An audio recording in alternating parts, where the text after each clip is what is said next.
Hi guys, welcome back to my channel.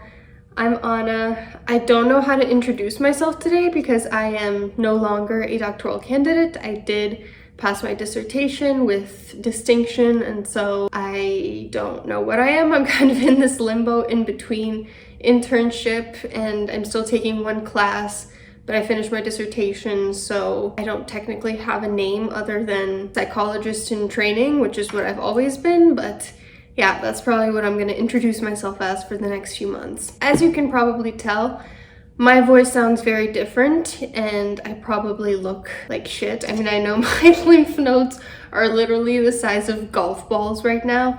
I do have COVID. I'm on like day 4, but I'm feeling much better. I really wanted to record a video because this is important to me, and so today we're talking about the psychology of frenemies, these ambivalent friendships, basically when friendships start to go south. But yeah, you guys should stay safe out there. COVID is no joke. It really hit me. It was very intense, and I would not recommend if you have the option to protect yourself. So today's video is as part of the Research Revealed playlist, which is where I talk about one really interesting study in depth and try to bridge the gap between the research and how to apply this to your own personal life. So after we briefly discuss the findings of this video, I'm going to talk about how, if you, the viewer, are struggling with how to deal with a frenemy, some concrete steps that you can take to guide you through this process. So people make friends because friendships offer several benefits. But when a friendship ceases to provide those benefits, whether they be a good time, a reciprocal relationship, support, care, of course they're not going to be as interested in staying in the friendship anymore.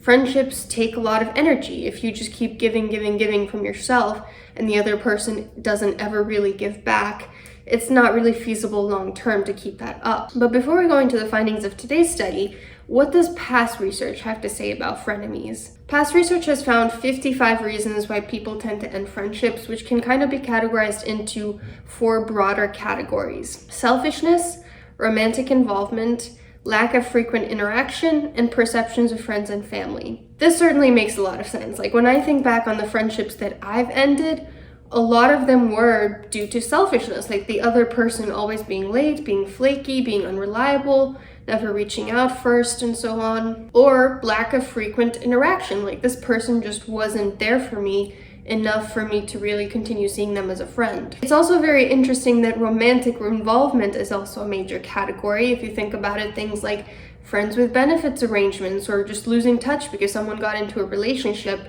can definitely take a toll on a friendship. And as for perceptions of friends and family, this wasn't really something that I'd ever considered, but I suppose that makes sense, because if your social circle rejects a friend, then you have pretty strong incentives to drop them, because most people prioritize social belonging over individual loyalty, if we're being honest. In a study which looked at friendship dissolution among middle schoolers, conflict and betrayal was the most common reason, and this also makes sense, although it might be a little bit more typical for people who are middle schoolers or just maybe immature people kind of like middle schoolers. A different study identified the following themes in the transition from friendship to antipathy: jealousy, incompatibility, intimacy rule violations, and aggression. Jealousy, like, oh boy, that's a big one. Sometimes when people are insecure, they tend to project that onto other people. They tend to get envious of their friends, and that can definitely infect the friendship. Incompatibility, of course, some people are just very different, have different needs, interests, personalities. They just don't mesh well after a while. Intimacy rule violations, of course, that also makes sense. And aggression kind of goes back to the issue of conflict or betrayal. Friends are supposed to behave in pro-social ways, so when a friend behaves aggressively towards you, of course it's going to be off-putting. I know I've ended a couple friendships because I felt like the other person was getting very aggressive all of a sudden. I felt really ambushed, and the other person was just not really interested in like emotion regulation or working out their own triggers.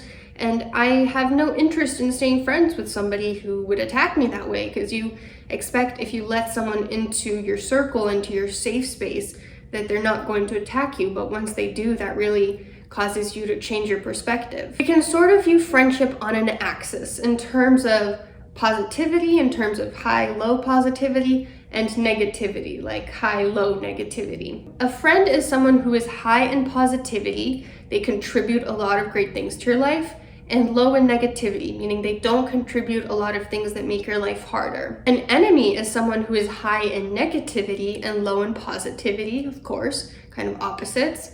A frenemy is someone who is high in both positivity and negativity, someone like an ambivalent friend who you feel very strongly for in a positive way, but you also very strongly get pissed at every now and then. And a stranger or someone that you're indifferent to is going to be low in both positivity and negativity.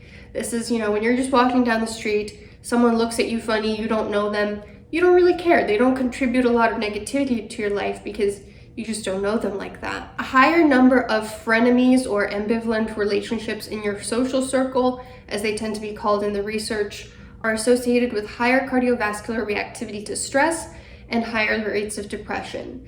In other words, although we can't assume causality, scientists guess that it's probably not good for you to stay friends with people you don't like.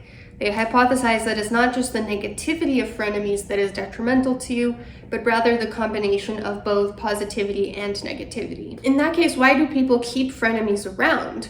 Barriers can be both internal or external, or both. External barriers are things like you both have the same social group, you have financial burdens together, maybe they owe you money or something. Physical proximity, like I used to have a friend who literally lived next door to me, and so that was a lot of the reason why I postponed ending that friendship. Then there are internal barriers, like religious beliefs that you have to turn the other cheek, self-identity, like thinking that, well, I'm just a person that has many friends, so I can't afford to not keep this person.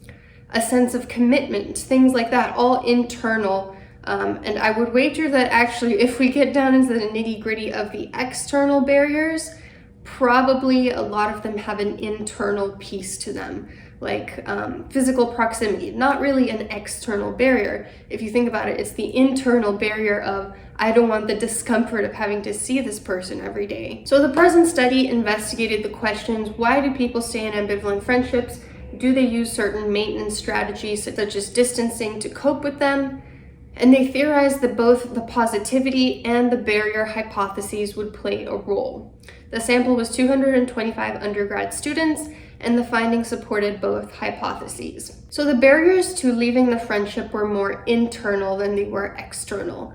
In other words, if many of us are being honest, the real reason we don't end those ambivalent friendships is because of internal issues within ourselves, not because of external factors. The data suggested that frenemies are maintained through things like distancing rather than just cutting the person off. It was also found that people tend to distance themselves from frenemies much more than they do from positive relationships, both physically and emotionally. All in all, the findings suggest that people choose to stay in ambivalent friendships voluntarily, but they maintain them in a more distant and less intimate way. So the real life applications, the real reason you're here, if you think you might be dealing with an ambivalent friendship, what are some things you can do to help you clear your path about what you want to do? First of all, I recommend you ask yourself, how much positivity does this friendship bring you on a scale from 0 to 10, and how much negativity does it bring you? If they're both pretty high, you might be dealing with a frenemy. If this person doesn't really bring you much positivity at all,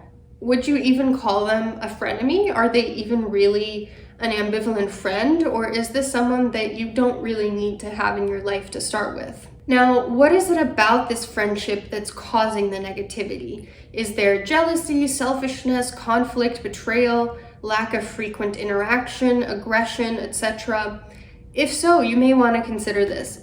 The most powerful relationships are the ones that started off with someone not really liking someone and then growing to like them the more they got to know them. The reason for this is because we as human beings like to know that we are intrinsically likable. And so if someone starts off not really knowing us, not really liking us well, and then they go into, oh, now that I know this person, I do really like them, it makes us feel so good about ourselves. It makes us feel like, sorry, I got distracted. There was a shiny balloon outside.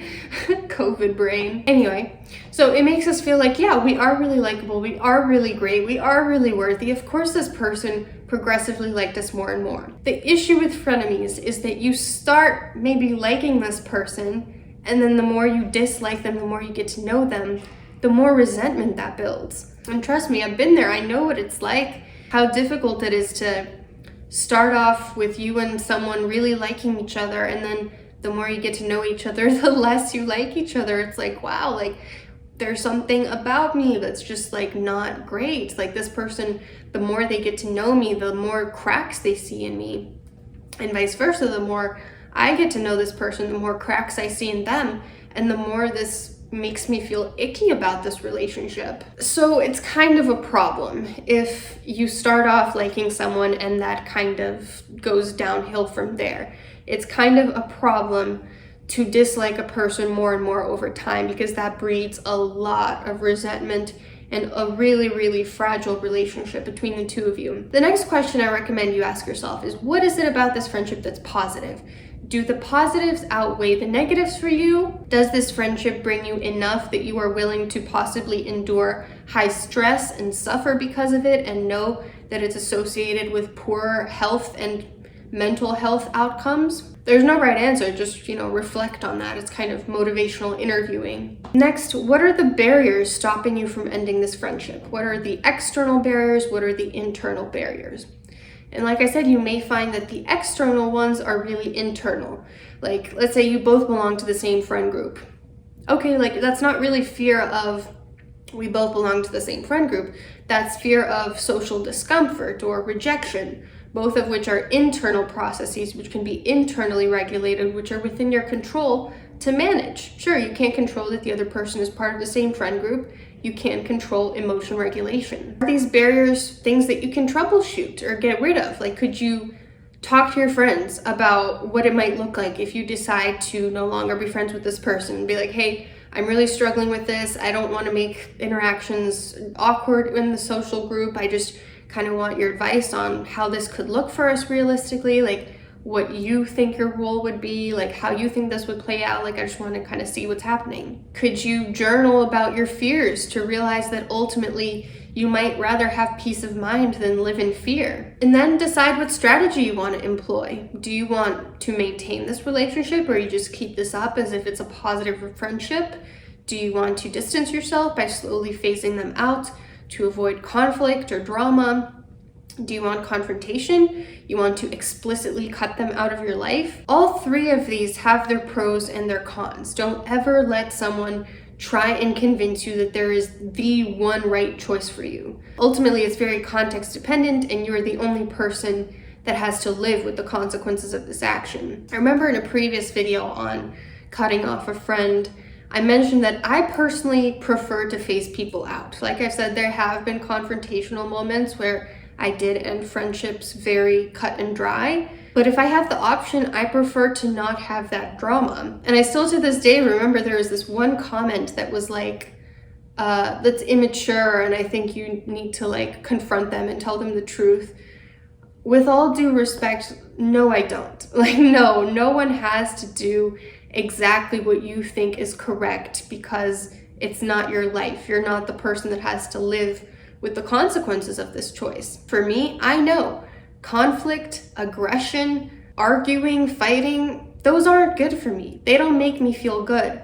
I don't like the effect that it has on me. I don't like what it does to friendships. I don't like the drama that it brings. I like to make a note of people's red flags and slowly step away. I don't need unnecessary conflict in my life. So what's your pick? What are you going to do about this frenemy? I would love to read in the comments if you want to put that down below.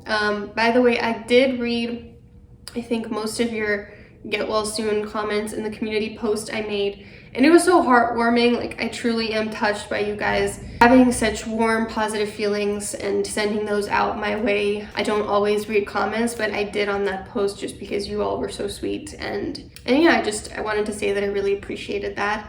And I would also love to hear from you in today's video if you have anything to share down below. Reference in the description box. Hope you have a great rest of your week. Hopefully I'll see you very soon.